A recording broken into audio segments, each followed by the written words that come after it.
ये किसान अपनी ज़मीन बचाना चाहता तो हमारा काम उनके संघर्षों में उनकी मदद करना है, न कि हमको हमारा काम है कि हम ताली बजाएं कि चलो ये कारपोरेट उनकी ज़मीनें ले लेगा तो संपत्तिहीन हो जाएंगे और उनका सर्वहाराकरण हो जाएगा। इससे मतलब दिवालिया सोच का कोई नमूना हो ही नहीं सकता है। पूंजीवादीकरण की प्रक्रिया को तेज करना हमारा काम नहीं है।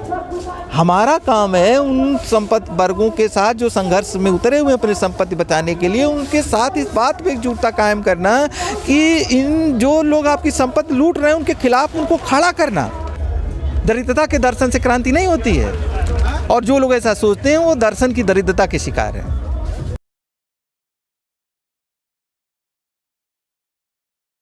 एक तो इस देश में क्रांति को लेके और मार्क्सवाद को लेके जो जड़ सूत्रवाद है, वो जड़ सूत्रवाद का एक नमूना इस रूप में आ रहा है कि ये धनी किसान हैं और ये संपत्तिशाली होते हैं। धनी किसान माने एक संपत्ति है उनके पास खेती की, तो इनको तबाह हो जाना चाहिए और इस प्रक्रिया में क्रांति आगे बढ़ेगी, यानी इनका सर्वहाराकरण हो जाना चाहिए। ये जो चीज़ पैदा हुई है ना, वो मार्क्सवाद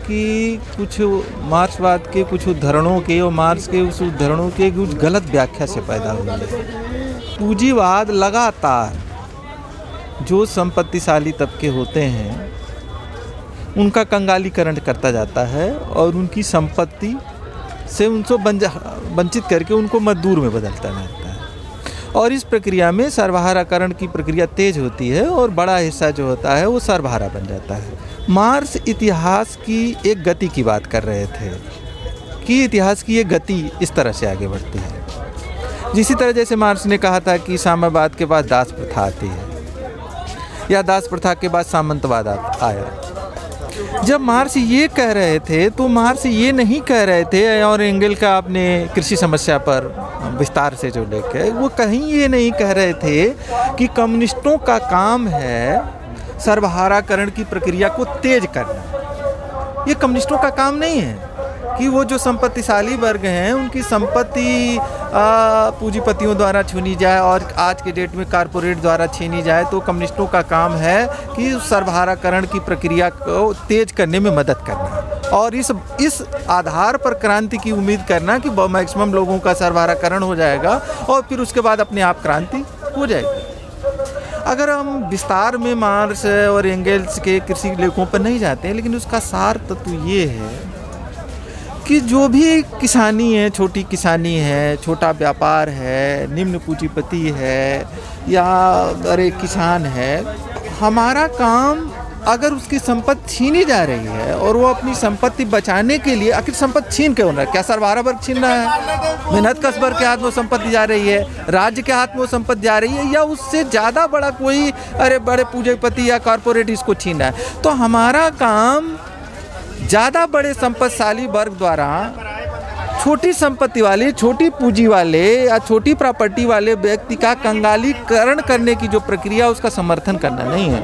हमारा काम, अगर ये लोग अपनी उस संपत्ति को बचाना चाहते हैं, उस छोटे दुकानदार अपनी छोटी दुकान बचाना चाहता है, या ये किसान अपनी ज़मीन बचाना चाहता है, तो हमारा काम उनके संघर्षों में उनकी मदद करना है, न कि हमको हमारा काम है कि हम ताली बजाएं कि चलो ये कारपोरेट उनकी ज़मीनें ले लेगा तो संपत्तिहीन हो जाएंगे और उनका सर्वहाराकरण हो जाएगा। इससे मतलब दिवालिया सोच का कोई नमूना हो ही नहीं सकता है। इतनी सोच, ये दिवालिया सोच है, माने एक दिवालियापन का हद है। लेनिन को एक प्रसिद्ध कोटेशन है कि हर सुधार जो होता है वो क्रांति की तरफ बढ़ा हुआ कदम होता है। मतलब एक कम्युनिस्ट क्रांतिकारी जब कोई एक कदम भी संघर्ष कर रहा होता है तो उसका दो लक्ष्य होता है। एक लक्ष्य होता है कि अंतिम तौर पर मालिकाने के स्वरूप में परिवर्तन ला देना, यानी जनता को, मेहनत कश वर्गों को सारी संपत्ति का जनता को मालिक बना देना। लेकिन जो रोज रोज की लड़ाई लड़ता है और क्रांति से पहले तक की लड़ाई लड़ता है, यहाँ तक कि समाजवाद के दौर में भी जो लड़ाई लड़ रहा होता है, उसका उद्देश्य होता है लोगों की ज़िंदगी को लगातार बेहतर बनाते जाना, लोगों की जीवन स्थितियों को लगातार बेहतर बनाना। इसी नाते आप देखते होंगे कि जब हम किसी को गोलबंद करने जाते हैं तो हम क्या करते हैं, दो काम करते हैं, आर्थिक काम करते हैं और जनवादी काम करते हैं। आर्थिक काम करते हैं, राजनीतिक। आर्थिक काम का मतलब क्या है कि जो लोगों की स्थिति है, जैसे मैं किसी मजदूर की तनख्वाह है, उसकी तनख्वाह में वृद्धि होनी चाहिए, उसके काम के घंटों में कमी आनी चाहिए और उसके अवकाश के घंटों में बेहतरी होनी चाहिए, उसका बोनस बढ़ना चाहिए। अब ये चीज़ अगर हम यहीं रुक जाते हैं तो अर्थवाद हो जाता है। लेकिन जब हम उसको एक बड़े लक्ष्य यानी मालिकाने के परिवर्तन तक ले जाते हैं, तब जाकर के वो क्रांतिकारी काम होता है। तो हर कम्युनिस्ट क्रांतिकारी का काम होता है जनता की लगातार स्थितियों में लगातार बेहतरी कैसे आए, उसकी भौतिक स्थिति में भी बेहतरी के लिए संघर्ष करना कम्युनिस्ट का काम है। न कि कभी की कम्युनिस्ट लाशों पर क्रांति नहीं करते हैं। मैं बहुत ख़राब और दुखी होकर बात कर रहा हूँ। कम्युनिस्ट जनता की लाशों पर, जनता के दुखों पर, जनता की तबाही पर क्रांति नहीं करते हैं। हम जनता की तबाही की कल्पना नहीं करते हैं कि तबाह हो जाएंगे लोग तो क्रांति के लिए आ जाएंगे, कंगाल हो जाएंगे लोग तो क्रांति के लिए आ जाएंगे, एकदम संपत्तिहीन होंगे तो अब लोग क्रांति के लिए आ जाएंगे। हम जनता की कंगालीकरण पर, जनता की तबाही पर, जनता की बदहाली पर क्रांति की मीनार नहीं खड़ा करते हैं। हम लगातार लड़ते हैं जनता की बेहतर स्थिति बनाने के लिए, और उसकी अगर बेहतर स्थिति पहले से होती है तो उसको बनाए रखने के लिए। ये पूरी सोच ही मतलब इतना अमानवीय है, मतलब इतना अमानवीकृत। जैसे मान लीजिए ट्रेड यूनियन, अरे एक बार मैंने एक उदाहरण मैंने देखा, कुछ साथी थे गोरखपुर में कि बिजली की हड़ताल हुई, बिजली कर्मचारियों की हड़ताल हुई। उस हड़ताल में बिजली कर्मचारी उस समय हार गए थे, तो वो खुश हो रहे थे कि इस हड़ताल में अब हार गए हैं तो ये नौकरी, इसका निजीकरण हो जाएगा, वो नौकरियों से बाहर हो जाएंगे तो फिर क्रांति के साथ आ जाएंगे। क्या हम सरकारी कर्मचारी जो हैं और वो नौकरियों से बाहर आ जाएं और नौकरियों से निकाल दिए जाएं, हम क्या क्रांतिकारी के तौर पर इसका इंतजार कर रहे हैं? क्या हम इसका स्वागत कर सकते हैं? नहीं, हम इसका विरोध करेंगे। 90 के बाद कोई भी चीज़ देखते समय कैसे लोग भूल जाते हैं कि 21वीं शताब्दी में या 20वीं शताब्दी के अंत में, 21वीं शताब्दी के 2 दशकों में जो वित्तीय पूंजी है और जिस तरह से दुनिया भर के कॉरपोरेट ने और मुट्ठी भर फाइनेंस कैपिटल ने पूरी दुनिया पर नियंत्रण कर लिया है, इस दौरान छोटी पूंजी और जो ये धनी किसान जिसे कहे जा रहे हैं, ये उस तरह से हमारे शत्रु नहीं रह गए हैं। ये हमारे संयुक्त मोर्चे का हिस्सा होंगे। ये छोटे व्यापारी, छोटे कारोबारी, छोटे दुकानदार, ये जो जिनको वो सो काल धनी किसान कह रहे हैं। और इसमें जो जन आंदोलन में पंजाब में आप जाके देख लीजिए, ये जो जन आंदोलनों में केवल धनी किसान नहीं है, मध्यम किसान भी हैं। आप मध्यम किसान अच्छी खासी संख्या में पाएंगे। गरीब किसान की भी एक हद तक उससे साथ जुड़ी हुई है। खेतीहर मजदूर की भी जो मजदूरी है और वो पूरी उसकी ज़िंदगी है, वो उसके साथ नती है। यानी कृषि का सवाल, अब इन वर्गों में अंतर्विरोध है। अब इन अंतर्विरोधों को हम कैसे रिजॉल्व करेंगे?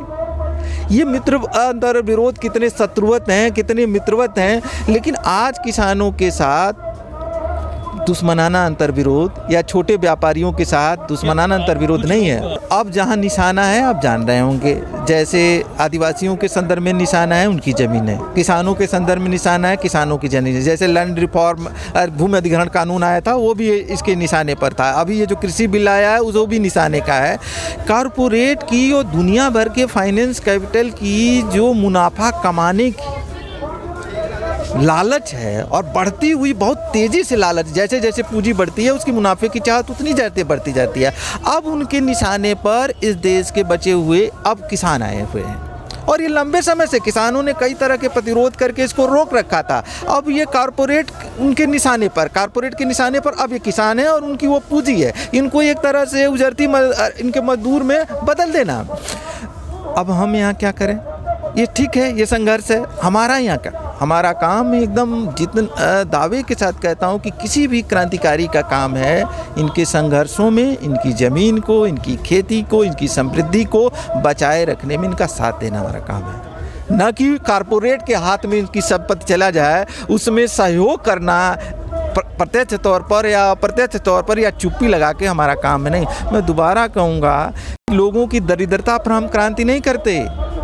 मार्क्स, एंगल, लेनिन, माओ किसी ने ये कल्पना नहीं की है। लोगों की भुखमरी पर हम क्रांति नहीं करते, अकालों पर हम क्रांति नहीं करते, दरिद्रता पर क्रांति नहीं करते, कंगालीकरण पर क्रांति नहीं करते। ऐसा किसी ने कल्पना नहीं किया है। लोगों की बदहाली पर बदहाल होंगे तब क्रांति होगी, इस पर हम क्रांति नहीं करते। क्रांति एक बहुत ही उन्नत स्तर की चीज़ है। ये जो सोचना, एक देखिए कोई जैसे वही आपने आपको मालूम होगा कि दर्शन की दरिद्रता और दरिद्रता का दर्शन। ये जो लोग साथी लोग कह रहे हैं ना, ये इनके पास दर्शन की दरिद्रता है। ये दर्शन की दरिद्रता के शिकार लोग हैं जो ऐसी बातें कर रहे हैं। जो दरिद्रता का दर्शन प्रस्तुत कर रहे हैं ना कि क्रांति के लिए दरिद्रता का दर्शन, क्रांति का मॉडल क्या होगा, दरिद्रता का दर्शन ही क्रांति है, वो दर्शन की दरिद्रता के शिकार हैं।